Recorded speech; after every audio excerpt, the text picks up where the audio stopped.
बिस्मिल्लाहिर्रहमानिर्रहीम। अब chapter number 62 जो लास्ट चैप्टर है हमारी मोटर फिजियोलॉजी, इसमें यह सबसे पहले यहाँ पर क्या कहते हैं कि अभी तक जितना हमने मोटर फिजियोलॉजी पढ़ा इसमें हमने ब्रेन को स्टडी किया, लेकिन उसकी ब्लड फ्लो और मेटाबॉलिज्म को इग्नोर करके हमने स्टडी किया।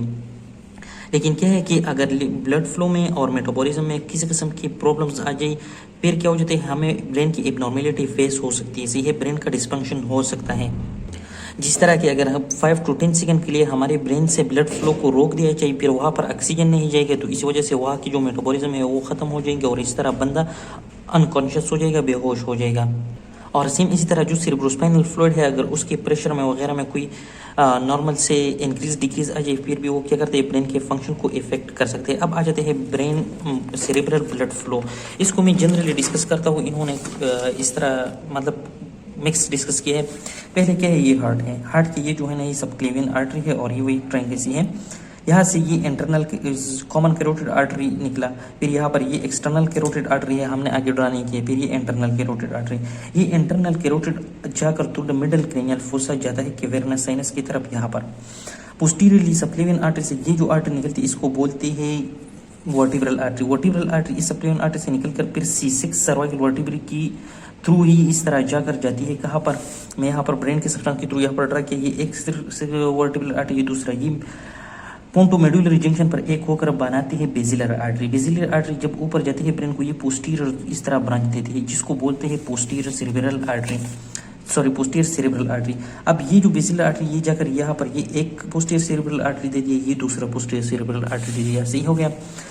अब बात ये है ना कि ये पोस्टीरियर सेरेब्रल आर्टरी क्या करते हैं कि ये posterior reason of the brain को सप्लाई करते हैं, मतलब यहाँ पर मिड ब्रेन के कुछ रीजन, टेम्पोरल लोब को, ऑक्सीपिटल लोब को वगैरह।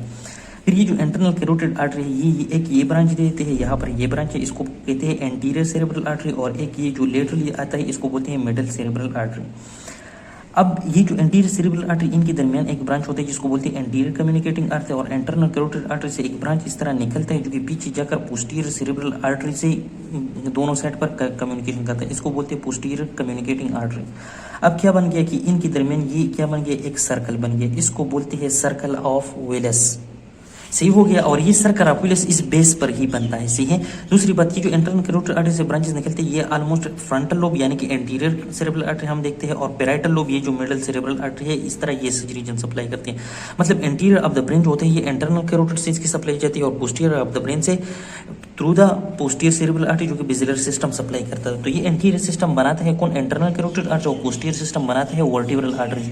अब ये बात आप लोगों को क्लियर हो गया। अब एक और बात, ये सर्कल ऑफ विलस दो बन गया, लेकिन फिर इन सर्कल ऑफ विलस से क्या कहते हैं, डिफरेंट ब्रांचेस ये जो निकलते हैं ना, कहाँ पर, इस ब्रेन सब्सटेंस को, इनको बोलते हैं प्लायल आर्टरीज। यहाँ पर बुक के डायग्राम से देखेंगे, ये जो प्लायल आर्टरीज होते हैं ये फर्दर फिर ब्रांचेस दे देते हैं जो ब्रेन के सब्सटेंस में जाते हैं। ये ब्रेन के सब्सटेंस है, यहाँ पर ये आप लोग देख सकें न्यूरॉन्स है, ये एस्ट्रोसाइट सेल्स है जो कि क्या होते हैं, सपोर्टिव सेल्स होते हैं हमारे ब्रेन की।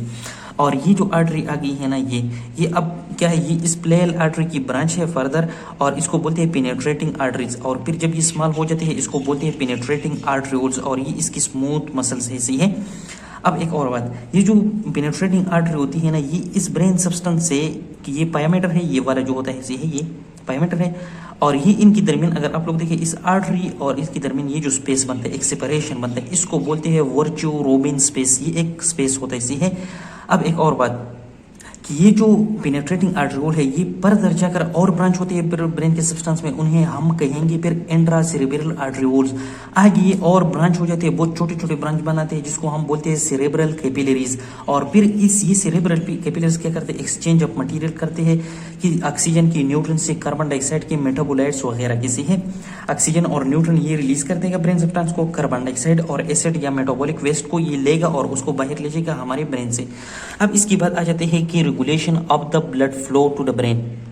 इंपॉर्टेंस इसका इस बात से लगता है क्योंकि ये हमारी बॉडी की 2% वेट बनाता है, लेकिन 15% ये हमारा कार्डिक आउटपुट लेता है। एक बात ये हुई। दूसरी बात, अगर हम ब्रेन सब्सटेंस की 100 ग्राम ले ले तो उस 100 ग्राम को 50 to 65 मिलीलीटर ब्लड सप्लाई होती है, और टोटल ब्रेन को ऑलमोस्ट 750 to 900 ml पर मिनट की ब्लड आती है, इसमें सर्कुलेट होती है, सही है। अब यहाँ पर ब्लड फ्लो को कंट्रोल करने के लिए, मतलब ब्लड फ्लो इंक्रीज और डिक्रीज करने के लिए क्या होते हैं, कुछ फैक्टर्स होते हैं। वो फैक्टर्स यहाँ पर इन्होंने मेनली 4 फैक्टर्स डिफाइन किए।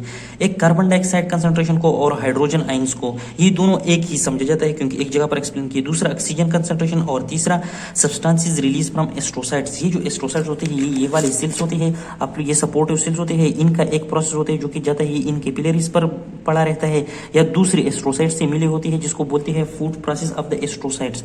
और ये जो फूड प्रोसेस होते हैं इसके थ्रू किया जाता है, डिफरेंट सब्सटेंसेस जाती है इन कैपिलरीज को भी आती है और एक दूसरे के दरमियान भी ये क्या है, एक किस्म की इंटर कनेक्शन है।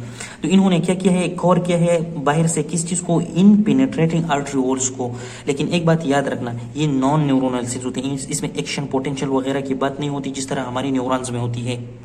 अब क्या कहते हैं कि ये जो फैक्टर्स थे इनमें पहले वाला फैक्टर जो एक्सेस ऑफ कार्बन डाइऑक्साइड था ना, ये पढ़ते हैं। सबसे पहले बात ये है ना कि कार्बन डाइऑक्साइड हो गया, हाइड्रोजन आइंस हो गई या इस तरह कुछ और एसिड, जब इनकी कंसंट्रेशन हमारे ब्रेन में इंक्रीज होता है तो इसके साथ ये डायरेक्टली रिलेट होता है blood flow to the brain. Brain में ब्लड फ्लो क्या करेगा, इंक्रीज करेगा। पहली बात ये कहते हैं कि पहले ये कार्बन डाइऑक्साइड किस तरह एक्ट करता है, ये कार्बन वाटर के साथ मिलकर कार्बोनिक एसिड बनाते हैं। ये कार्बोनिक एसिड क्या करते हैं, ये ब्लड फ्लो को इंक्रीज करने का इन्वाइटेशन दे देते हैं, दावत देते हैं कि हाँ ब्लड को और भेजो। दूसरी बात, हाइड्रोजन आयन ये बनाते हैं किस तरह, ये कार्बोनिक एसिड स्प्लिट हो जाते हैं बाइकार्बोनेट आयन में और हाइड्रोजन आयन में। ये हाइड्रोजन आयन क्या करते हैं, ये हमारे ब्रेन की एक्टिविटी को डिप्रेस करता है मेन ये, या इसके अलावा कुछ और एसिड्स भी होते हैं क्योंकि यहाँ पर मेटाबॉलिज्म होते हैं। मेटाबॉलिज्म के दौरान क्या बनता है, लैक्टिक एसिड बनती है, पायरुविक एसिड बनती है और अदर भी एसिड्स बनते हैं, सही है। तो ये सब क्या कर देते हैं, इस डिप्रेस करते हैं सेरेब्रल एक्टिविटी को। तो इसी के साथ ये क्या करते हैं, हमारे जो सेरेब्रल विसल्स थे, सही है, चाहे वो प्लाइयल आर्टरीज है या पेनिट्रेटिंग आर्टरियोल्स थे, उनको क्या करते हैं, डायलेट कर देते हैं। जब वो डायलेट हो जाते हैं तो इनके दरमियान लोकल मैकेनिज्म के थ्रू क्या आ जाता है, ब्लड फ्लो इंक्रीज हो जाती है। एक तो ये बात हो गई कि क्या किया कार्बन डाइऑक्साइड ने, कार्बोनिक एसिड, मतलब ये है कि एसिड और हाइड्रोजन ही के थ्रू ये क्या करते हैं, ब्लड फ्लो को इंक्रीज कर देती है। और ये खुद भी क्या करते हैं कि ब्लड फ्लो को इंक्रीज करते हैं क्योंकि जब इसके आर्टीरियल प्रेशर में इंक्रीज आ जाते हैं, जब 70% इसमें इंक्रीज आ जाती है तो ऑलमोस्ट जो सेरेब्रल ब्लड फ्लो होती है वो डबल हो जाती है, सही हो गया। तो ये एक फैक्टर हो गया। अब दूसरे फैक्टर पर आते हैं। अब ये हाँ एक बात और है, जब इसने हाइड्रोजन आयन को डिप्रेस किया, ब्लड फ्लो की इंक्रीज, हाइड्रोजन आयन या इन एसिड ने क्या किया, ब्रेन एक्टिविटी को डिप्रेस किया। ब्रेन एक्टिविटी को भी आपके ब्रेन को क्या करना चाहिए, इनको अपने आप से रिलीज करना चाहिए, रिमूव करना चाहिए। तो ये ब्लड फ्लो जब इंक्रीज हो जाते हैं तो ये hydrogen ion bicarbonate, hydrogen ion bicarbonate, carbon dioxide, carbonic acids, ये सब कुछ को ब्लड में शामिल कर देते हैं और ब्लड इसको ले जाते हैं सर्कुलेशन में और इस तरह रिमूव होता है, सही है। अब ऑक्सीजन आती है। ऑक्सीजन जो है इनवर्सली प्रोपोर्शनल है। जब ऑक्सीजन की कमी आती है सेरेब्रल ब्लड फ्लो इंक्रीज होता है, जब ऑक्सीजन की ज्यादा आती है सेरेब्रल ब्लड फ्लो डिक्रीज होती है। नॉर्मल जो आर्टीरियल प्रेशर होते हैं हमारे ब्रेन में ऑक्सीजन के होते हैं 30 to 40 millimetre of H G. लेकिन जब ये इतना कम हो जाए कि 20 मिलीमीटर एच जी आ जाए तो फिर बंदा कोमा में चला जाता है, सही हो गया। अब ये जो है ऑक्सीजन किस लिए इंपॉर्टेंट है, ये न्यूट्रंस के लिए इंपॉर्टेंट है क्योंकि ये क्या करता है, ये ऑक्सीडेशन करता है, मेटाबॉलिज्म में इन्वॉल्व है और मेटाबॉलिज्म में जब ये इसकी कमी आ जाए, मेटाबॉलिज्म नहीं होगा, ब्रेन को न्यूट्रंस नहीं मिलेगी और वहाँ पर क्या होगा, जाहिर बात है वहाँ की जो ब्रेन सेल्स होती है वो क्या हो जाएंगे, मर जाएंगे, सही है, न्यूट्रिएंट्स की ना होने की वजह से। और सेम इस तरह इफेक्ट हमारी नीचे स्केलेटल मसल वगैरह में भी होता था, कार्डिक मसल में, तो ये उनके साथ भी एक किस्म की सिमिलरिटी है।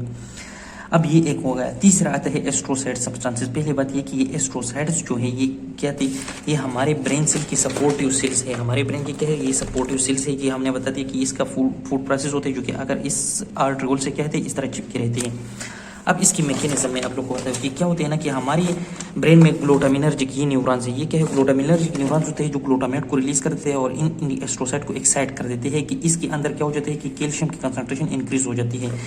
ये कैल्शियम की कंसंट्रेशन जब यहाँ पर इंक्रीज हो जाए, सही है, जब ये कैल्शियम कंसंट्रेशन यहाँ पर इंक्रीज, ये कुछ सब्सटेंसेस रिलीज कर देते हैं इस कैपिलरीज को। वो सब्सटेंसेस कौन कौन से होते हैं, वो वेजो एक्टिव सब्सटेंसेस होते हैं, मतलब वेजो डायलेशन का करते हैं। उसमें नाइट्रिक ऑक्साइड आते हैं, एरिकिडेनिक एसिड्स आते हैं, पोटाशियम आयन आती है और एडोनिसिन आते हैं। ये भी यहाँ सेरेब्रल वेसल्स की जो मतलब सेरेब्रल वेसल की जो स्मूथ मसल होते हैं उनको रिलैक्स कर देते हैं, वेजो डायलेशन हो जाती है और ब्लड फ्लो इंक्रीज हो जाती है।